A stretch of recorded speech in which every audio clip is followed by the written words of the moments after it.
နာကျင်ရတဲ့ emotion တွေကိုမခံစားနိုင်တဲ့လူမျိုးစားနှမျိုးပဲရှိပါတယ်။အဲ့ဒါက psychopath တွေနဲ့ death တွေပါပဲ။ happy person ဆိုတာကလည်းသူ့ဘဝတစ်ချိန်လုံး happy ဖြစ်နေရတော့မဟုတ်ပါဘူး။ Harvard တက္ကသိုလ်ကပညာရှင်ကတော့သူတည်နာပြုချက်တွေကိုတက်တည်ပြပြီးတော့အောင်းစရာတစ်ခုပြောထားတယ်။ပျော်ရွှင်မှုကိုဇွတ်လိုက်မရှာပါနဲ့ So what do we do? ဒီ paradox ကိုဖြေရှင်းဖို့နည်းလမ်းကတော့ happiness ကိုရှာဖွေရဲ့အချိန်မှာဓာတ်ရိုက်မလုပ်ဖို့ပဲဖြစ်ပါတယ်။ဗီဒီယိုထဲမှာပညာရှင်ကနေအောင်ချီကိုဥမာပေးထားတယ်။နေမင်းကြီးကိုကျွန်တော်တို့မျက်လုံးနဲ့ဓာတ်ရိုက်ကြည့်လို့ရှိရင်ရမ်းကျိန်းနေတွေ့ဖယ်လို့မရတဲ့အမှန်တရားပဲ။ဒါပေမဲ့အဲ့ဒီနေအောင်ချီကို fan prison တစ်ခုကနေပြီးတော့ဖြတ်ကြည့်ခိုင်းလိုက်လှပရဲ့တက်တန်းရောင်စုံတွေကွက်ထွက်သွားပြီးကျွန်တော်တို့လှလှပပကြည့်ရှုနိုင်မယ်ပေါ့။ဗီဒီယိုထဲမှာပြောထားတဲ့ပညာရှင်ကတော့ပျော်ရွှင်မှုကိုဇွတ်လိုက်မရှာပါနဲ့အဲ့ဒါပူအောင်စိတ်ညစ်စေရတယ်အဲ့ဒီအစားတင့်ကိုတင် anti fragile ဖြစ်အောင်အရင်လုပ်ပါတဲ့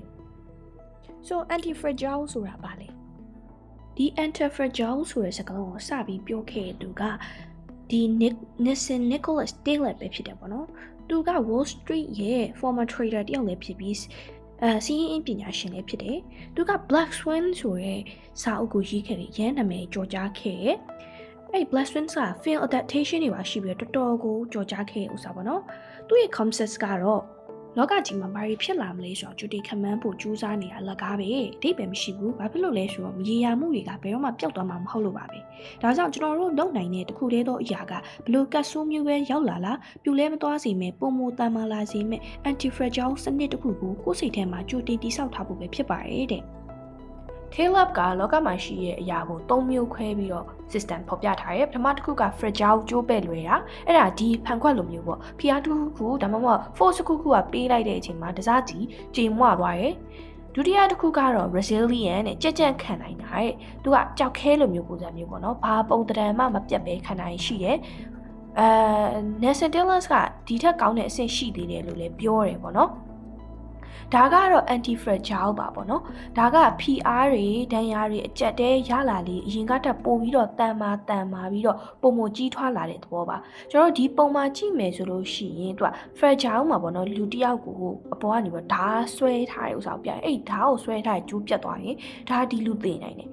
ဒါပေမဲ့ resilient ကိုကြည့်မယ်ဆိုရင်အဲ့ဒါသူက fitness ကိုပြောထားပါတော့သူကမီးလောင်ပေးမဲ့တယ်သူကမလောင်ကျွမ်းသွားပဲနဲ့ပေါ့နော် resilient ရှိရကြက်ကြက်ခံနိုင်တယ်ဒါပေမဲ့ဒီမှာကျတော့ anti fragile မှာကျတော့ဒါ Greek Danta ကြီးက Hydra ဆိုတဲ့ငကားအကောင်ကြီးကိုပြောပြထားတယ်အဲ့ဒီ Hydra ဆိုတဲ့အကောင်ကသူက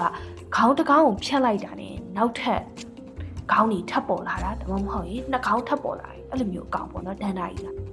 နောက်တစ်မျိုးကတော့ကျွန်တော်တို့ဂျင်မှာအကစားဆော့တယ်လို့မျိုးပေါ့နော်ကြွက်သားတွေက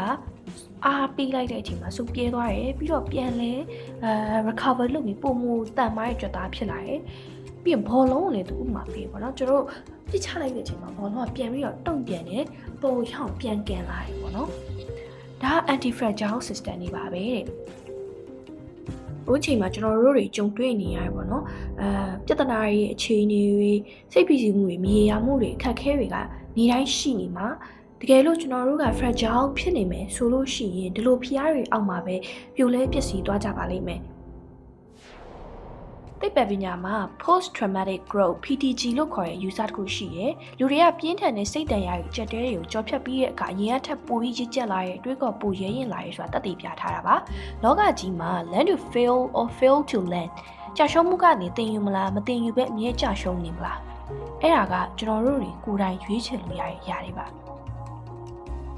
Professor ကပျော်ရွှင်မှုတွေကိုဓာတ်ရိုက်လိုက်ပြီးတော့ရှာရင်ပိုပြီးစင်ကြရတတ်လို့တွယ်ဝိုက်တဲ့နီးရည်နဲ့ရှာဖို့ Spire ဆိုတဲ့ model ကိုလမ်းညွှန်ထားတယ်။ပျော်ရွှင်မှုဆိုတာတတ်တတ်ရောင်းစုံမှုပါပဲ။အစိပ်ပိုင်းကကိုရှိရဲ့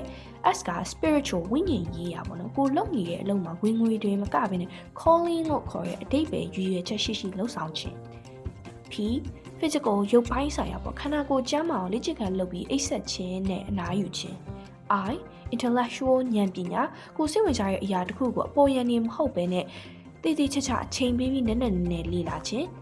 R relational လူမှုဆက်ဆံရေးကိုချစ်ရတဲ့သူတွေနဲ့အချိန်ပေးတာအရေးသွေးရှိတဲ့အချိန်ကြီးကုန်ဆုံးတာပေါ့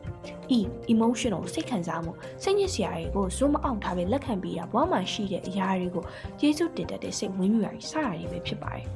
ဒါကြောင့်လောကကြီးကတင့်ကိုရိုက်ခွဲဖို့ကြိုးစားတဲ့အခါမှာဖန်ခွက်လိုမျိုးအကွဲမခံပါနဲ့။ PR တွေခက်ခဲတွေကြားထဲမှာပိုပြီးကြီးထွားလာမယ့် anti-fragile လူသားတစ်ယောက်အဖြစ်ပြောင်းလဲပြလိုက်ပါ။